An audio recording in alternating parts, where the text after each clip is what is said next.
निक walker body building industry के सबसे बड़े नामों में से आते हैं, जिन्होंने सबसे पहले अटेम्प्ट में ही आर्नोल्ड क्लासिक जीता। अपने सबसे पहले मिस्टर ओलंपिया में टॉप 5 आए। उनको काफ़ी ज़्यादा कॉन्फिडेंट माना जाता है, लेकिन यही कॉन्फिडेंस की वजह से उनको काफ़ी लोग एरोगेंट भी बोलते हैं। क्या वो हमेशा से इतने कॉन्फिडेंट थे? नहीं। Before battling out with the top pros उनका काफ़ी मजाक बनाया जाता था due to his structural flaws. उनका स्ट्रक्चर एक आइडियल स्ट्रक्चर नहीं है बॉडी बिल्डिंग स्टैंडर्ड्स के हिसाब से, लेकिन वो सबको रॉन्ग प्रूफ करते हुए आए। इसीलिए उनके अंदर इतनी ज़्यादा कॉन्फिडेंस है, क्योंकि उन्होंने जो बोला वो करके दिखाया। सब लोग उनको मैन ऑफ हिज वर्ड्स बोलते हैं। लेकिन इस साल के कॉम्पिटिटिव लाइनअप में उनकी प्रोग्रेस, उनकी इम्प्रूवमेंट क्या इनफ होगी, जानेंगे आज की वीडियो में।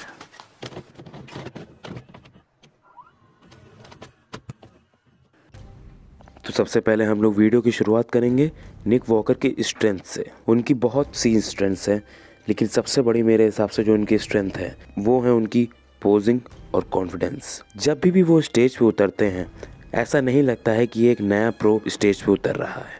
ऐसा लगता है कि एक काफ़ी साल पुराना प्रो जो कि 10-20 साल कंपटीशन लड़ चुका है, उसके बाद वो उतर रहा है। इतने कंफर्टेबल नज़र आते हैं वो स्टेजेस पे। ये चीज़ जजेस ज़रूर नोटिस करते हैं और इसको रिवॉर्ड भी करते हैं। खैर, ये तो एक छोटी सी इनकी अच्छाइयाँ हो गई, लेकिन इनकी बहुत अच्छाइयाँ हैं, जैसे कि इनकी साइज़। इनकी हाइट बहुत ही कम है और इनका वेट बहुत ही ज़्यादा। ये 5'7" के हैं और ऑन स्टेज वेट इनका कहीं से भी 250 to 260 होता है पाउंड्स। इनके आर्म्स इस टाइम बॉडी बिल्डिंग में इतने बड़े आर्म्स किसी के भी नहीं हैं, या फिर हम लोग ये भी बोल सकते हैं कि कभी भी इतने बड़े आर्म्स किसी के नहीं हुए थे। इनकी बाइसेप्स काफ़ी ज़्यादा पीकी है और ट्राइसेप्स काफ़ी ज़्यादा बीफी। इनके इनह्यूमन साइज के बावजूद इनके abs one of the best abs हैं in current Mister Olympia top 5 lineup, क्योंकि इनके एब्स बहुत ही deeply separated chunks of blocks नज़र आते हैं हम लोगों को, जो कि एक बहुत ही प्लीजिंग लुक देता है इनके मिड सेक्शन को। इनका मिड सेक्शन काफ़ी वाइड मिड सेक्शन है, जो कि इनकी वीकनेसेस में आ सकता है, लेकिन वही चीज़ ये स्ट्रेंथ बना लेते हैं अपने एब्स से। सबसे बेस्ट मिड सेक्शन इस टाइम टॉप प्रोज में से निक वॉकर ही का है। हम लोग अगर बैठे इनकी तारीफ़ें करने, यानी कि इनकी स्ट्रेंथ्स बताने, तो ये पूरी वीडियो भी ख़त्म हो सकती है इनकी स्ट्रेंथ बताते बताते। इसलिए मैंने कुछ इनकी सबसे ज़्यादा अच्छी चीज़ें बता दी हैं। बाकी अब चलते हैं इनकी वीकनेसेस की तरफ। क्या इनके पास कोई वीकनेस है भी कि नहीं? बिल्कुल है।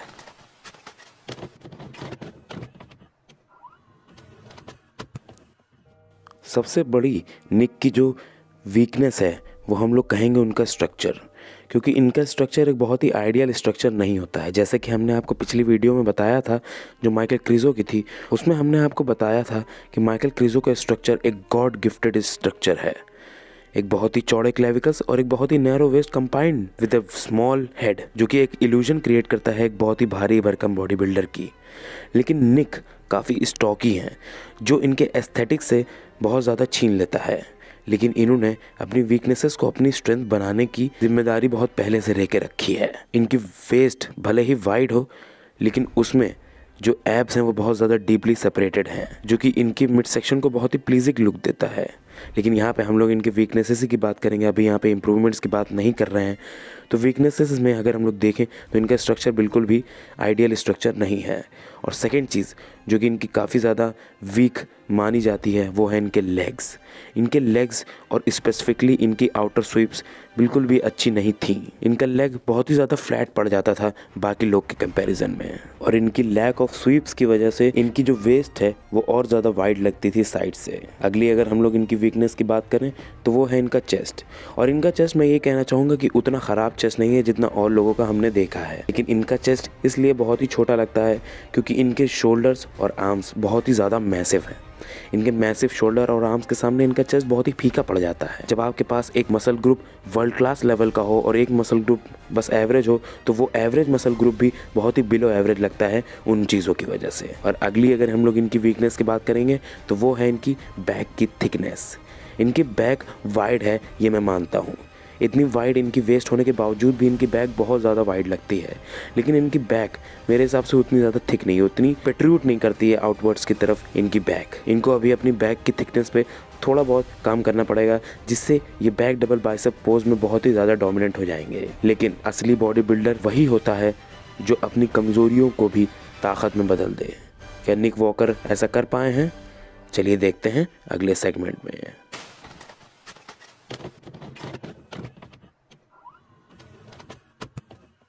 अपनी कमज़ोरियों को अपनी स्ट्रेंथ में बदलना आता है निक वॉकर को, क्योंकि इस वक्त इन्होंने जो अपने लेग्स में इम्प्रूवमेंट की है वो एकदम माइंड ब्लोइंग है। इनके लेग्स अब एक वीकनेस नहीं रहे हैं, इनके लेग्स अब एक स्ट्रेंथ बन गए हैं।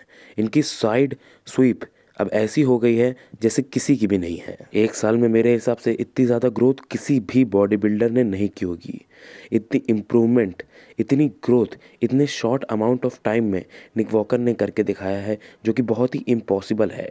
At least 10 to 15 pound muscle gain किया है निक वॉकर ने। इनके लेग्स लगते ही नहीं हैं, ऐसा लगता है किसी और के लेग्स ला के फिट कर दिए हों। बिल्कुल ही ट्रांसफॉर्म कर दिए हैं इन्होंने अपने लेग्स को। और अगर हम लोग इनके इम्प्रूवमेंट की बात कर रहे हैं तो अगर एक स्ट्रेंथ को और ज़्यादा अपनी स्ट्रेंथ बनाना हो तो वो हम लोग निक वॉकर से सीखना चाहिए, क्योंकि अब इनके एब्स और ज़्यादा स्ट्रॉन्ग पॉइंट हो चुके हैं। इनके एब जो कि पहले भी स्ट्रॉन्ग पॉइंट थे और अब और ज़्यादा स्ट्रॉन्ग पॉइंट हो गए हैं। और इनके लेग्स एक बार इम्प्रूव होने के बाद इनकी जो स्वीप बढ़ चुकी है उसकी वजह से इनकी वेस्ट और ज़्यादा नैरो लगने लगी है, क्योंकि वो इनकी फ्रेम को बहुत ज़्यादा एक्स शेप देने लगा है। और जैसा कि आप जानते हैं, x frame is the ideal frame of body building. इनके आर्म्स जो पहले से ही वर्ल्ड क्लास लेवल के थे वो अब और ज़्यादा इम्प्रूव हो चुके हैं। इतने बड़े बाइसेप पिक्स किसी के भी करेंटली मिस्टर ओलंपिया में नहीं हैं। इतने बड़े आर्म्स किसी के भी करेंटली मिस्टर ओलंपिया में नहीं हैं। इन्होंने एकदम इम्पॉसिबल करके दिखाया। इतनी ज़्यादा इम्प्रूवमेंट किसी भी बॉडी बिल्डर ने इतने शॉर्ट अमाउंट टाइम में आज तक अपनी लाइफ में नहीं की होगी। इनका ये वाला साल एक प्रॉपर पहला ऑफ सीज़न था अपने प्रो कॉम्पिटिटिव सीज़न में, और इन्होंने दिखा दिया कि इनके अंदर जो कॉन्फिडेंस है वो ऐसा ही नहीं है। ये जानते हैं अपनी पोटेंशियल और जानते हैं कि कितना ज़्यादा ये इम्प्रूव कर सकते हैं। इस साल ये 100% बहुत ज़्यादा डैमेज करेंगे मिस्टर ओलंपिया में अपनी इम्प्रूवमेंट की वजह से। देखते हैं निक का फ्यूचर कैसा होगा। इतनी इम्प्रूवमेंट के बाद इतने कॉम्पिटिटिव लाइनअप में कुछ समझ नहीं आ रहा है कि निक वॉकर कहाँ पे प्लेस होंगे। चलिए देखते हैं अगले सेगमेंट में। तो निक का फ्यूचर एक बहुत ही प्रॉमिसिंग फ्यूचर है, क्योंकि आप कितने लोगों को टॉप 5 में देख के कह सकते हैं कि वो नेक्स्ट मिस्टर ओलंपिया बनेगा? बहुत ज़्यादा नहीं होंगे, लेकिन निक वॉकर 100% उनमें से हैं जो मिस्टर ओलंपिया बनने की हिम्मत रखते हैं। उनका फ्यूचर सबसे ज़्यादा प्रॉमिसिंग है। 100% वो वन ऑफ द ग्रेटेस्ट कहलाएंगे जब वो रिटायर होंगे। इनको हम लोग उसी लेवल पे देखेंगे जिस लेवल पे हम लोग रॉनी कोलमैन और जे कटलर को देखते हैं, क्योंकि वो लोग भी ऐसे ही स्टार्ट किए थे। बल्कि मैं ये बताऊं, वो लोग और ज़्यादा नीचे से स्टार्ट किए थे।